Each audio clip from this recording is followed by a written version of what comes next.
నమస్తే. ఎన్నో ఆధ్యాత్మిక కార్యక్రమాలు నిరంతరం మన ఛానల్‌లో కొనసాగుతూనే ఉంటాయి. మనందరికీ సుపరిచితులు, ఆప్తులు, నాకు తండ్రి సమానులు శివప్రసాద్ గురువుగారు మనతో పాటు స్టూడియోలో ఉన్నారు. ఆయన్నడిగి కొన్ని ధర్మ సందేహాలు తెలుసుకునే ప్రయత్నం చేద్దాం. గురువుగారిని కలవాలి అనుకుంటే స్క్రీన్ మీద కనపడే నంబర్‌కి కాల్ చేయొచ్చు. జ్యోతిష్యానికి, వాస్తుకు సంబంధించిన పూర్తి వివరాలు మీకు చెప్పడం జరుగుతుంది. గురువుగారు మామూలుగా బల్లిని చూస్తే కొంతమందికి జుగుప్సగా అనిపిస్తుంది. ఆహ్, అవి పోట్లాడుకుంటూ ఉన్నా కానీ కింద పడతాయేమోనన్న ఒక భయం ఉంటుంది. అవి ఎక్కడ పడతాయో అని.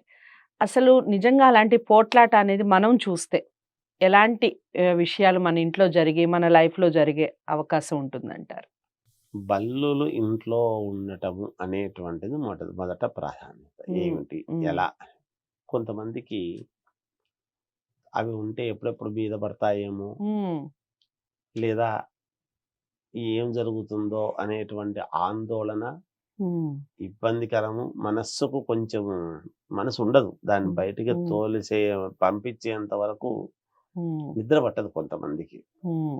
వాటిని ఏదో పట్టుకొని ఏదో రకంగా బయటికి పంపించాలి అని చూస్తుంటారు సహజంగా. హ్మ్. అయితే ఇక్కడ ఒక విషయం చెప్పాలి. హ్మ్. ఇవన్నీ గూడా మనకు మొదట బల్లి శాస్త్రము అనేటువంటిది ఒకటి ఉంది. హ్మ్. బల్లి శకునము అనేటువంటిది గూడా ఉంది. ఓకే. హ్మ్. శకునాలు గూడా ఉండేవి. హుహు. పూర్వము ఒక శుభకార్యము మీద బయలుదేరాలి అనేటువంటిది మనస్సులో ఆలోచన చేసుకొని బయలుదేరుతూ ఉన్నప్పుడు, హ్మ్. బల్లి ఒకసారి అరిస్తే ఏమవుతుంది? హ్మ్. 2 సార్లు అరిస్తే ఏమవుతుంది? హుహు. అనేటువంటివి సూచనలు ఉండిన్నాయి. ఓకే. హుహు. అట్లా శాస్త్రాలు చాలా ఉన్నాయి. అనేకమున్నాయి మనకు. హుహు.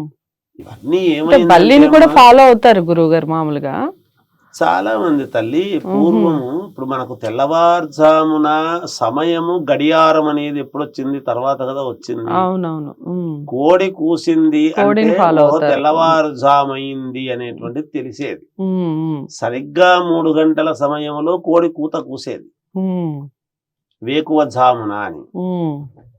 అందువలన అలా గుర్తుపెట్టుకోవడం జరిగేది అప్పట్లో. హ్మ్. ఈ శాస్త్రాలు చాలా ఉన్నాయి. చిలక హ్మ్. శాస్త్రం ఉన్నది, బల్లి శాస్త్రము ఉన్నది. హ్మ్. ఇవన్నీ ఇంకా ఉన్నాయి అనేక రకాలు. హ్మ్. దేనికి తగింది. ఇప్పుడు మనం మాటొచ్చింది గాబట్టి అనుకుంటున్నాం.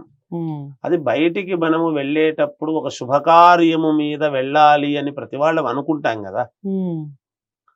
ఊర్లో ఉండేటువంటి పండితుడిని, గురువుగారు నేనిట్లా వెళ్ళాలనుకుంటున్నాను. హ్మ్. ఏమిటి మీరు సమయం జూసి చెప్పండి అంటే, పంచాంగము జూసి చెప్పేటువంటి వాళ్ళప్పుడు. నువ్వు హ్మ్. పలానా దిక్కుకు వెళితే నీకు మేలు జరుగుతుంది. హ్మ్.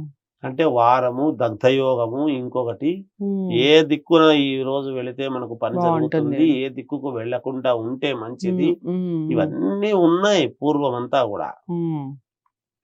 అవి అడిగి వచ్చి బయలుదేరుతున్నప్పుడు ఒక శుభకార్యానికై వెళ్ళాలి అనేటువంటి భావనతో అనుకునేటువంటి సమయంలో రెడీ అయ్యి హ్మ్. పై పంచె లేకుండా వెళ్ళేవాళ్ళు కాదు పూర్వం. హుహు. హ్మ్. నీవు బ్రాహ్మలనే కాదు. అవును. రైతులు రైతులు ప్రతి అవును. వాళ్ళు గూడా పై పంచ హ్మ్. అంటే మీది పంచె లేకుండా వెళ్లరు.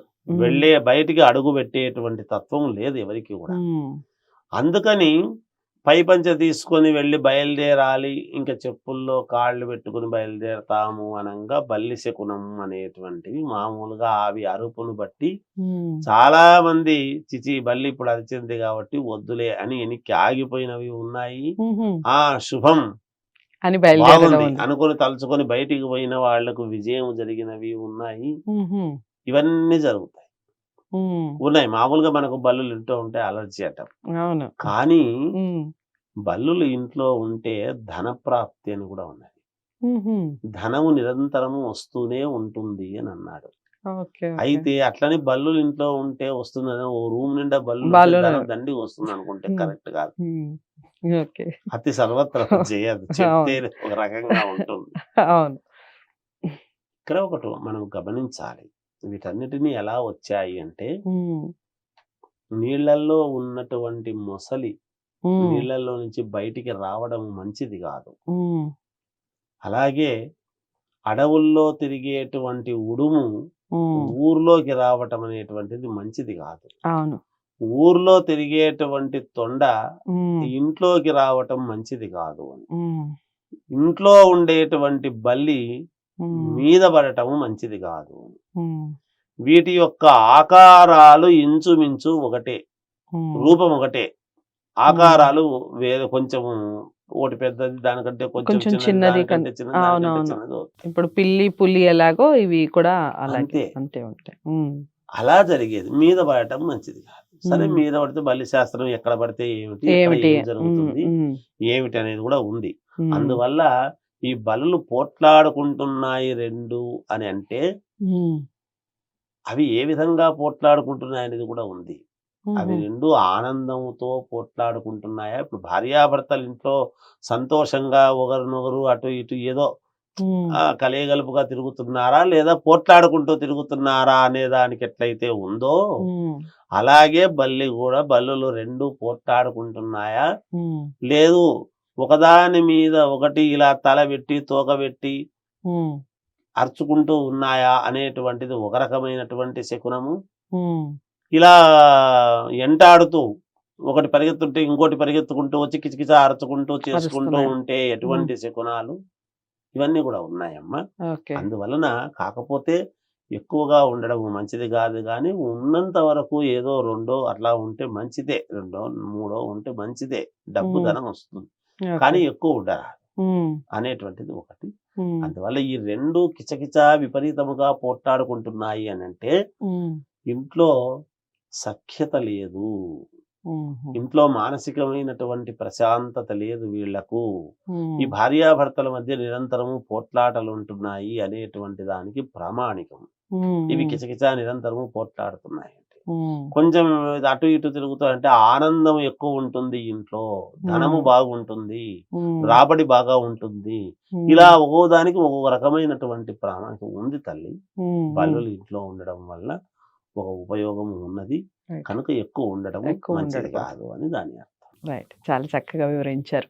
అదండి మామూలుగా బల్లులకి సంబంధించి వాటి సౌండ్స్ ఎలాంటి మనకి సిగ్నల్స్ ఇస్తాయి అనేది చాలా చక్కటి వివరణ ఇచ్చారు గురువుగారు. మీకు ఇంట్లో ఇలాంటి శబ్దాలు కానివ్వండి, ఇలా బల్లులు మీకు ఉంటే మీ ఇంట్లో జరిగినటువంటి ఎటువంటి మార్పులు జరిగినా వాటిని కామెంట్ బాక్స్‌లో తెలియచేయండి. లేదా మీరు ఇక నుంచి భయపడకుండా గురువుగారు చెప్పినటువంటి విషయాలు చక్కగా బోధపడిందని అనుకుంటున్నాను. ఎటువంటి భయాలు పెట్టుకోవాల్సిన అవసరం లేదు. వీడియోని లైక్ చేసి అందరికీ షేర్ చేసే ప్రయత్నం చేయండి. ఛానల్‌ని సబ్స్క్రైబ్ చేసుకోండి. ముఖ్యంగా జాతకాలకు సంబంధించి, జ్యోతిష్యానికి సంబంధించి మీకు ఏమన్నా డౌట్స్ ఉంటే స్క్రీన్ మీద కనపడే నెంబర్‌కి కాల్ చేయండి. మరో అంశంతో మళ్ళీ కలుద్దాం. నమస్తే.